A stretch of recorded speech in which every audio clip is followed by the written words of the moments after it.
안녕하세요. 이그스 칼럼에 오신 분들 환영합니다. 이번 영상은 이제 라스트 댄스를 준비하고 있는 정우람 선수의 22시즌을 주목해 보겠습니다. 쉼없이 달려온 고무팔 23시즌에 3세이브 63이닝을 기록한다면 200세이브 1000이닝을 달성하게 됩니다. 기록 달성은 어렵겠지만 그래도 반등을 해서 유종의 미를 거둘 수 있다면 좋겠습니다. 영상 시작하죠. 나이가 들어간다는 것 참 서글픈 일입니다. 특히나 운동선수에게는 더더욱 서러운 일이라고 할 수 있을 것 같습니다. 정우람 선수를 보면 그런 점이 더더욱 와 닿는데요. 생전 아프지 않았던 선수가 처음으로 아픈 해라고 할 수 있는 22시즌입니다. 그런데 차기 마무리를 제대로 세우지 못하면서 고스란히 부담을 짊어지게 되는 정우람 선수라고 할 수도 있을 것 같은데요. 미안한 이야기지만 1년만 더 버텨주면 좋겠습니다.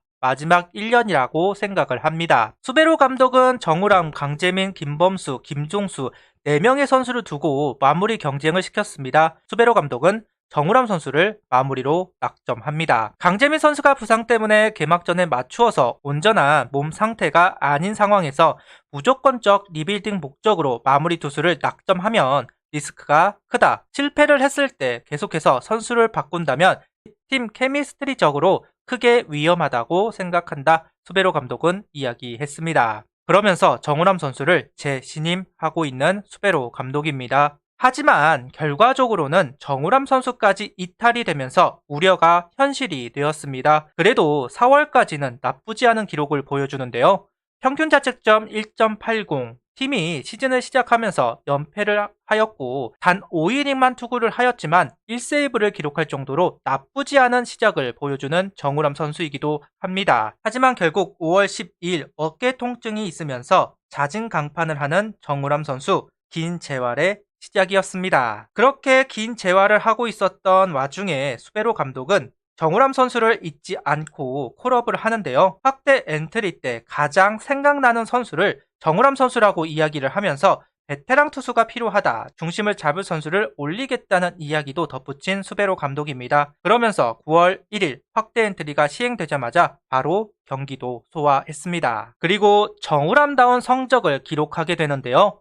9월 12경기 9이닝 5홀드 평균 자책점 2.00 여전히 완벽에 가까운 제구력을 바탕으로 자기 역할을 다한 정우람 선수입니다. 10월달 3경기 2.1이닝 무실점 2홀드도 챙기면서 22시즌 7홀드를 기록하는 정우람 선수입니다. 표면적인 성적만 보면 역시 정우람 선수이구나 싶기는 합니다. 구속이 떨어지고 회전수가 떨어지면서 불안한 피칭을 이어가고 있는 것은 사실입니다. 이전 시즌보다 볼 스트라이크 판정에 감정을 드러낼 정도로 신경 쓰는 모습을 보면 확실히 예전만큼의 안정감을 보여주지는 못하고 있다. 예전만큼 자신감 있는 모습은 아니다. 이렇게 이야기할 수는 있습니다. 그래도 노련미로 이겨나가는 정우람 선수입니다. 가장 놀라운 부분은 삼진이었습니다. 올 시즌 84명의 타자를 맞이해 20개의 삼진을 얻어냈습니다. 이닝당 1개에 가까운 수치라고 할 수 있는데요.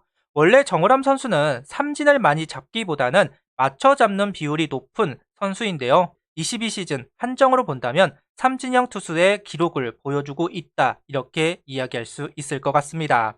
그만큼 한 구 한 구 신경을 쓰면서 던진다는 이야기가 될 것 같습니다. 자신의 공이 타자를 이겨내지는 못하기 때문에 핀포인트 제구로 스윙을 이끌어내는 베테랑다운 피칭을 보여주고 있기는 하다. 이렇게 이야기하고 싶습니다. 하나 구단은 우한 유망주들과 인연이 있었지만 요 몇 년 자완 유망주들과는 연이 닿지 않았습니다. 실속이 없는 상황이 이어지고 있는데요. 1군 자완은 김범수 선수 혼자 이끌어가게 되었습니다. 그만큼 정우람 선수가 아직은 필요합니다. 1이닝을 막아줄 수 있는 자완 셋업이 김범수 선수 외 최소 1명 이상이 필요하다고 생각을 하는데요. 그만큼 23시즌은 정우람 선수의 건강한 모습이 필요하다고 생각을 합니다. 자완이라는 이점, 경륜, 볼카운트 싸움을 할 줄 아는 베테랑, 아직은 필요합니다. 그 부분을 정우람 선수도 잘 알고 있을 겁니다. 리빌딩을 선언하고 2년간 여러 가지로 많은 변화가 있었다. 나 역시 팀의 변화에 따라가기 위해 노력했다. 어린 선수들이 편하게 공을 던질 수 있게 격려나 응원을 많이 했다. 서산에 있는 동안 팀의 방향 안에서 최고참으로 무엇을 해야 하나 질문했다. 결론은 악역을 자처했다. 너무 몰아붙여서는 안 되지만 때로는 다그칠 필요도 있었다. 기본적인 것을 알려주면서 지적을 하기도 한다. 악역이라 볼 수도 있는데 후배들이 선배가 되었을 때를 위해서라도 해야 한다고 이야기하는 정우람 선수입니다. 장민재 선수가 확실히 최고참이 오니까 다르더라 이야기한 적이 있습니다. 선수들이 정우람 선수 말에 경청을 하고 있다고 이야기하기도 하는데요. 쓴소리를 할 수 있는 베테랑 부족하죠. 인정할 만한 성적을 올리고 그만큼의 가치 있는 대우를 받는 선수여야 말만 베테랑이 아닌 존경받는 베테랑이 될 수 있을 겁니다. 은퇴를 눈앞에 둔 선수이니까 할 수 있는 질책과 조언, 어린 선수들에게는 필요합니다. 꼰대가 되어서는 안 되겠지만 길을 열어줄 수 있는 선배가 되어야 하기는 합니다. 그 역할을 다해줄 정우람 선수를 응원하겠습니다. 이태양, 장시환, 장민재 선수들이 이제는 리더로서 팀을 이끌어갈 위치가 되었지만 최고참의 말을 무시할 수는 없습니다. 그것도 영향력이 대단한 정우람 선수이죠. 특유의 루틴을 따라하면서 성적이 나오는 선수들이 많은 것도 사실이고 자완 불펜이라면 타팀 선수라도 정우람 선수를 롤모델로 이야기할 만큼 리그 전체적으로도 그 영향력은 대단하다고 할 수 있습니다. 그렇게 영향력이 있는 선수가 어떤 루틴으로 어떻게 시즌을 준비하는지 어린 선수들이 보고 배웠으면 좋겠습니다. 투수마다 특징은 다르지만 큰 무리 없이 많은 이닝을 투구해도 자기 역할을 다하는 건 그만큼 자기 관리가 뛰어나다고 생각을 하는데요. 말로 해주는 것보다는 직접 몸으로 겪게 하는 게 중요하지 않을까 싶습니다. 어린 선수들은 어떻게 시즌을 보내고 준비하는지 알 수가 없습니다. 고참이 알려주어야 합니다. 정우람 선수가 그런 부분을 잘 알려주었으면 좋겠네요. 앞서도 이야기하였듯 끝이 보이는 것이 서글픕니다. 1년, 길어야 2년일 것 같은데 정우람 선수가 하고 싶은 야구, 하고자 하는 야구를 할 수 있기를 바랍니다. 미련 없이 떠나야죠. 자기 할 일을 다 마쳐야 미련 없이 정리를 할 수 있다고 생각을 합니다. 이제 38살이 되는 베테랑 자완 정우람 선수 건강하게 풀시즌을 띄워주었으면 좋겠네요. 구독, 좋아요, 알림 설정 부탁드리며 영상을 봐주셔서 감사합니다.